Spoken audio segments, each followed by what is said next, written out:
Hey everybody, it's your boy Rob, Hammer Down Productions, Good Time Gang, coming to you from the tourist metropolis that is Etiquette, Oklahoma. We're all hauling freight right now. None of us guys are out doing the tour thing right now because there are no tours really going on. You know, this business is either feast or famine. Unfortunately, right now it is famine. Again, like I said in the first video, we surely hope that the light comes back on at the end of the tunnel because we're all ready to drive out the other side, that's for sure. Just want to get into a few things with y'all today regarding the industry of trucking. We're not even going to talk about the entertainment side with what we specialize in. Reason being, there's really nothing to talk about right now. We can go into all kinds of stuff, but unless we show you, you're not going to understand what we're doing, what we're talking about. And, you know, there's going to be a lot of fun, exciting things we're going to bring to you. Things that are going to enlighten you about what we do. You may learn some things. You're probably going to laugh about a lot of things. And we just generally hope you have some fun with it. But we can't wait to bring that to you. You know, Hammer Down Productions is the name of the channel. All of us guys over here at S7, we're the Good Time Gang. And we're going to bring the good times. Anyway, let me get started. Since we're just hauling freight, I'm going to get started talking about a few things today. And I hope I'm going to reach some people. Reason being is because these are changes we've seen in the industry. We're not going to get into E-logs, ELDs, anything like that. EOBRs, all that stuff. We're not going to get into that. We're not even going to get into the laws. We're going to get into the industry from the driver's standpoint today. What I mean by that is, we're going to talk about driver etiquette and how it's gone so downhill over the years. And in my opinion, I will say why. So, again, without any further ado, let's get right into it. Now, we all know who the big mega companies are. I don't have to name the names. Some of them are blue and white. Some of them are red and white. Some of them are black and white. Some of them are green and white. You know, blue and white. Whatever you want to say it is. We know who those mega carriers are. And there's a few big ones in particular. And where we started seeing the problem in the industry.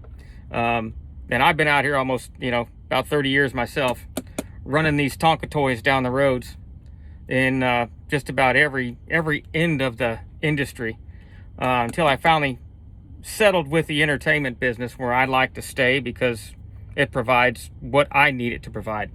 Anyway, let's start with the driver etiquette and how all this started happening. These mega companies started training years ago. And albeit the training is not the bad part of it all. Every driver needs to be trained to a certain point. Myself, I was lucky. My father taught me. I give him all the credit in the world. God bless his soul.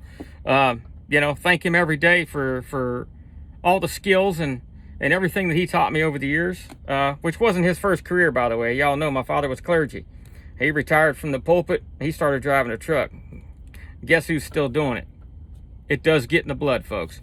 Anyway, these mega companies started training drivers. Now that's good. Why? Because they had seats to fill. There was a demand in the industry for more drivers because there are more loads, there's more freight. That means the country's moving. Nothing's ever changed. It's been growing since. Now, where we see the problem. When you hire a guy and you train him for 3 weeks or so, 2 weeks, whatever it is, I don't even know what they turn these guys out like.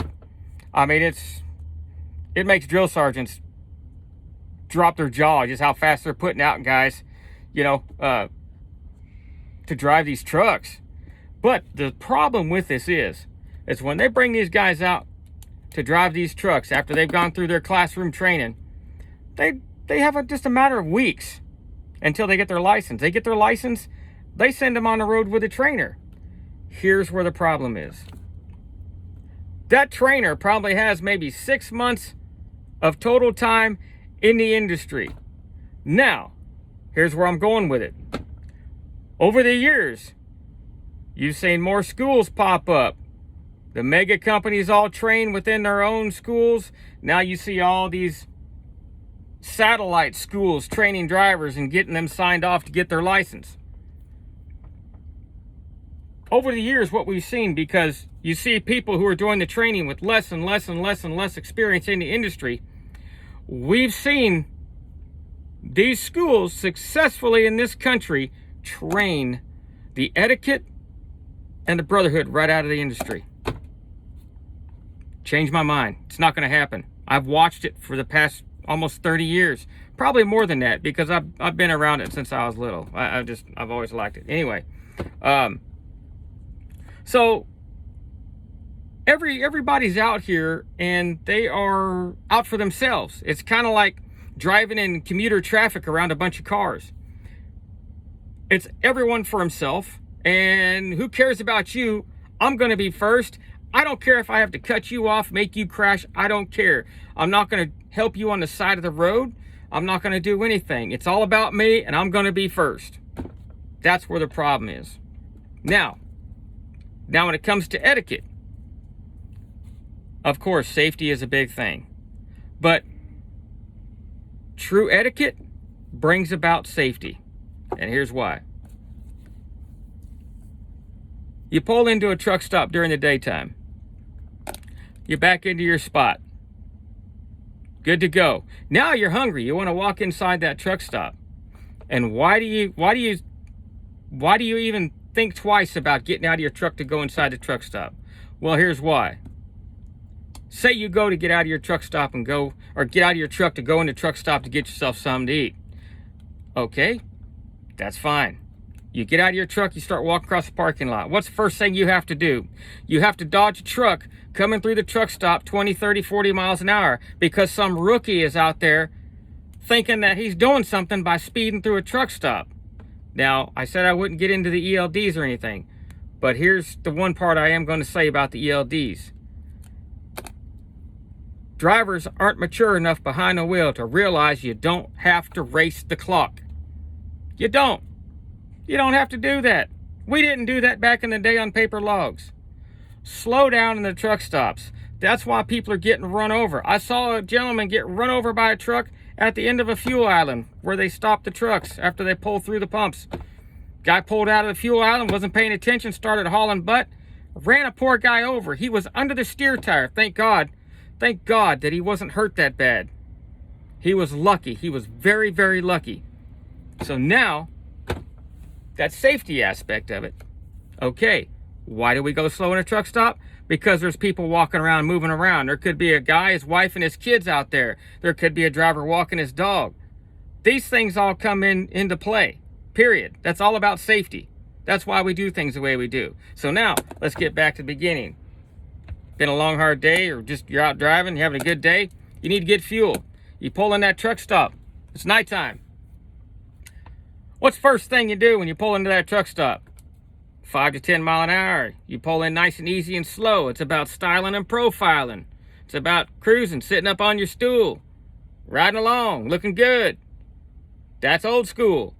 It should be new school. So now, the second thing you do, you turn your headlights off. You can leave all your perimeter lights and your parking lights on. Turn your headlights off. It's out of respect for the guys who are trying to sleep in their trucks and just not shining your lights in people's eyes. If guys are parking and trying to back into a spot, you don't pull around the corner and glare your headlights right into the side of his truck. Why? Because the poor guy can't see behind him. You're blinding him. He can't see in his mirror, and now he can't see behind him. Safety keeps things from happening. That's going to keep other trucks from getting hit. Just one of the many aspects of things that keeps the other trucks from getting hit. So, you pull in to get your fuel. You make sure you're ready to go to get your fuel. You don't pull in to get your fuel. Don't start fueling. Walk inside, grab food, use the restroom and all that. There's other people that have to fuel. It's common courtesy to your fellow driver. It's common courtesy to your fellow man, woman, whoever. You go in there, you get ready. You know, you have the apps nowadays on the phones for the fuel apps. You can get everything ready, so all you have to do is put a code in, be done with it. 7 minutes, 10 minutes at the most. That's fuel, DEF, windshield wash, check your oil. You're ready to pull forward. Okay. Once you get done fueling, you pull forward to allow the guy behind you to get into fuel island and do his thing. Now, if you're going to run in and get your receipt real quick, take a quick squirt in the bathroom, wash your hands, come back out, that's fine. But if you're going to be spending any time in that truck stop at all, what you need to do is you need to, once you're done fueling, take it out in the parking lot and park that truck in a parking space. Then walk back in the truck stop to do whatever it is you have to do that's going to take you a good amount of time. You don't do that while you're sitting in front of everybody at the fuel island after you fuel, because you're going to hold everything up. Everything's going to back up. And what do we see nowadays? We see that happening everywhere. We see guys getting stabbed, shot, beat up. This should not be happening. Back in the day, you hear everybody say that. Back in the day, well, just up until the past 10 years, it really wasn't that big of an issue because everybody did it. So what we have now is a problem. We have people from all walks of life, all around the world, that come to this country to work, live, become Americans, whatever. I'm not going to get into that. But there is a culture within the trucking industry. And it's up to us to keep that culture alive and help teach the other guy. Don't sit there and laugh at others. Don't sit there and make fun of them. You help them. At least you try to help them. And you teach them. Not only through words, but through example. You teach them and guide them. They will thank you for it someday, because it's all stuff that's going to make their life easier. So, let's get that fueling thing out of the way. We've got that all squared away. It's really simple. It's really simple. When you fuel with a sense of urgency. Get it done. Move forward. Always be concerned about the other guy behind you. You don't want to hold him up, because you sure don't want someone to hold you up. And do not do something with the attitude that I'm going to do it because everybody else is doing it. Don't be that guy. Don't stoop to that level. Be the good guy. Be the bigger person. Be the professional, and do it the way it's supposed to be done. It's not only going to help you, it's going to help everybody else. All right, moving on. When you go to park, fueling or not, you go to park for the night. Again, 5 to 10 mile an hour. Keep those headlights off. You can turn them on, but if you're going to be anywhere around the back row or in area surrounding trucks and they're close, turn your headlights off. It's just common courtesy. There's guys sitting in their trucks. They're doing things. They don't want to be looking into your headlights. That's just common courtesy within the trucking industry to do. Now, I understand some truck stops, they're very, very dark in the back where you park and whatnot. Okay, that's fine. But as soon as you get a chance, turn those headlights off. Now, we're going to go ahead and get that old truck set up to get back in that spot. What's the first thing you do? Before you even start backing up, your four-way flashers and your turn signals are not to let people know what you're doing as soon as you start doing it. They're to let everyone know what your intentions are before you do it. Same goes with a car. So, when you're getting lined up and getting ready to back in, you go up into your setup to get ready to back into the spot that you're going to back into, put the four-ways on, kill your headlights. Believe it or not, you can see everything around you a lot better without your headlights on.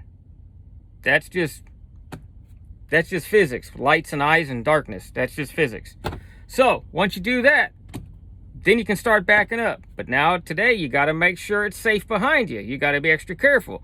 Because as soon as you put your four-ways on, all these guys who think that they need to be first and they're more important, they're going to start trying to rush behind your truck. My suggestion to you is, when you do your setup and don't give them enough room to do that to you. Or just make sure it's clear. Anyway, once you're in that spot, make sure your headlights are off. They should have been off already. And for God's sake, don't go to bed with your headlights on and your brights on. We see it all the time nowadays. And those headlights are shining right inside somebody's truck. I can't tell you how many times it's happened to me. We have the curtains where you can block out the windows and everything, but it still happens. And it's just aggravating the amount of inconsideration that other drivers have for their fellow driver. What if I wanted to get up and sit up for a little bit during my break time at night? I want to sit in my front seat, make a phone call, whatever. Do my Facebook, watch a YouTube video like you're probably, hopefully doing now.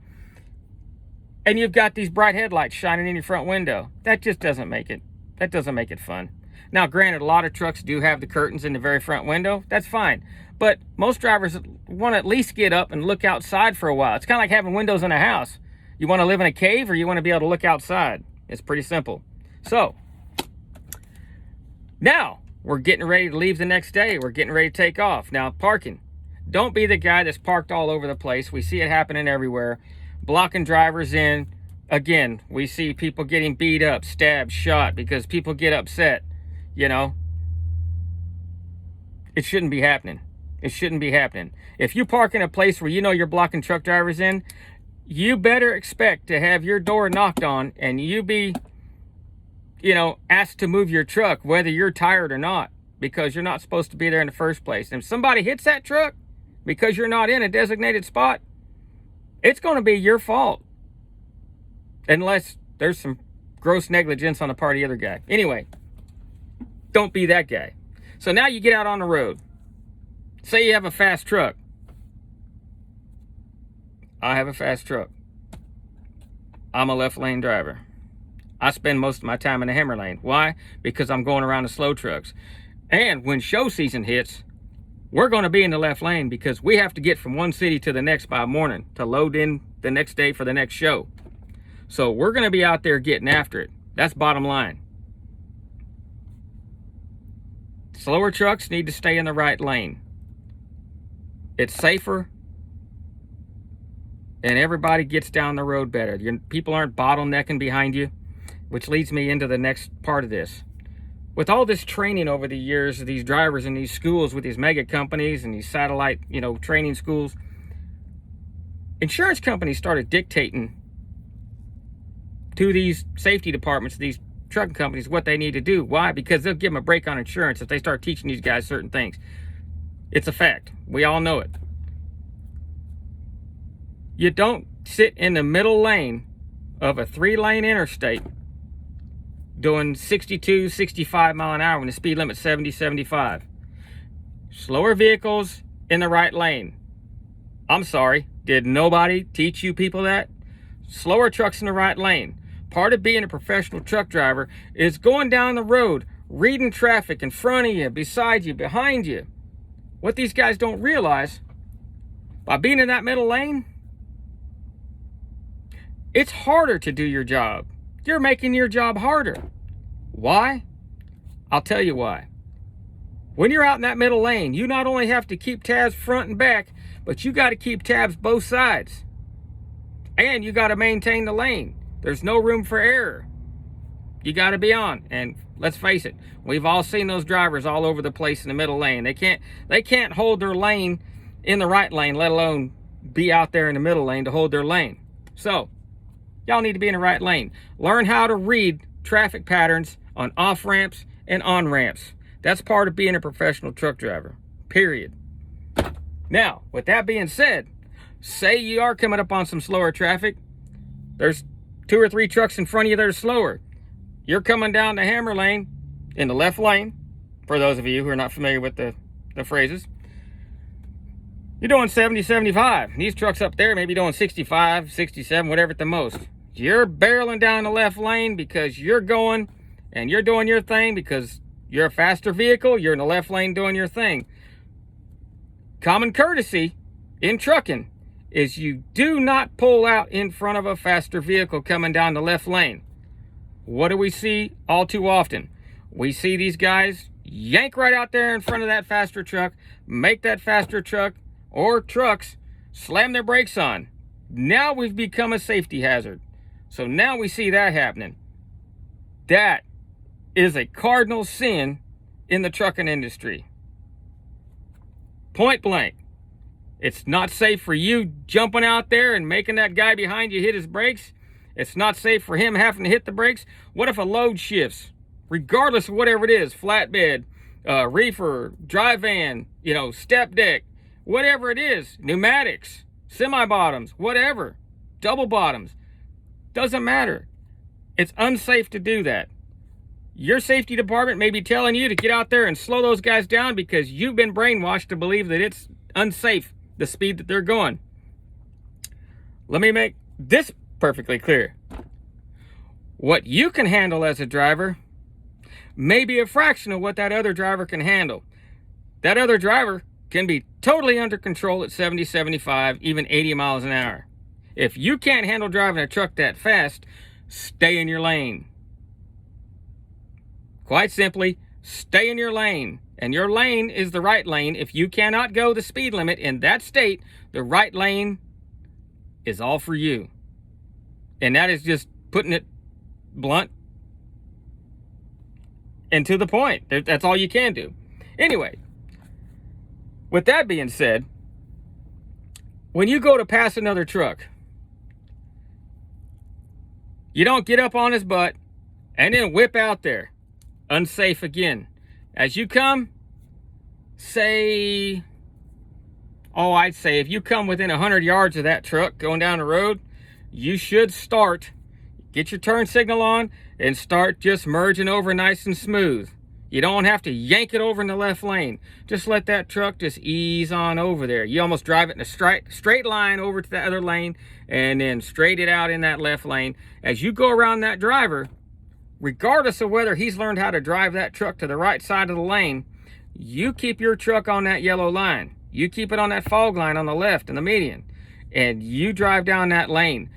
Proper courtesy to those drivers you're passing is staying out there and staying off the side of their truck as you go by.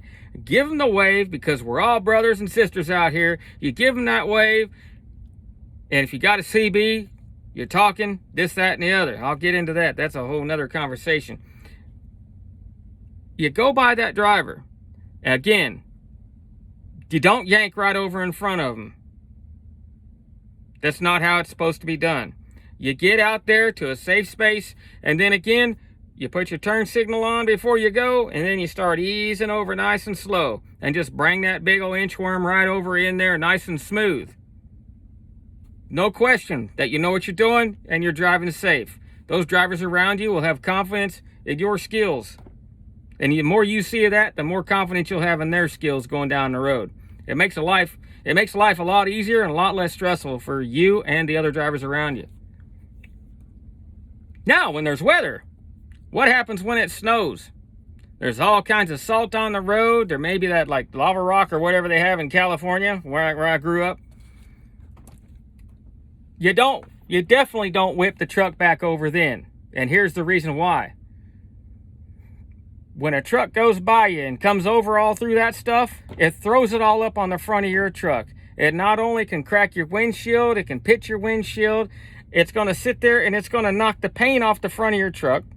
It's going to tear up your chrome, and it's going to make your truck look terrible. And overall, above and beyond everything else, that is another cardinal sin.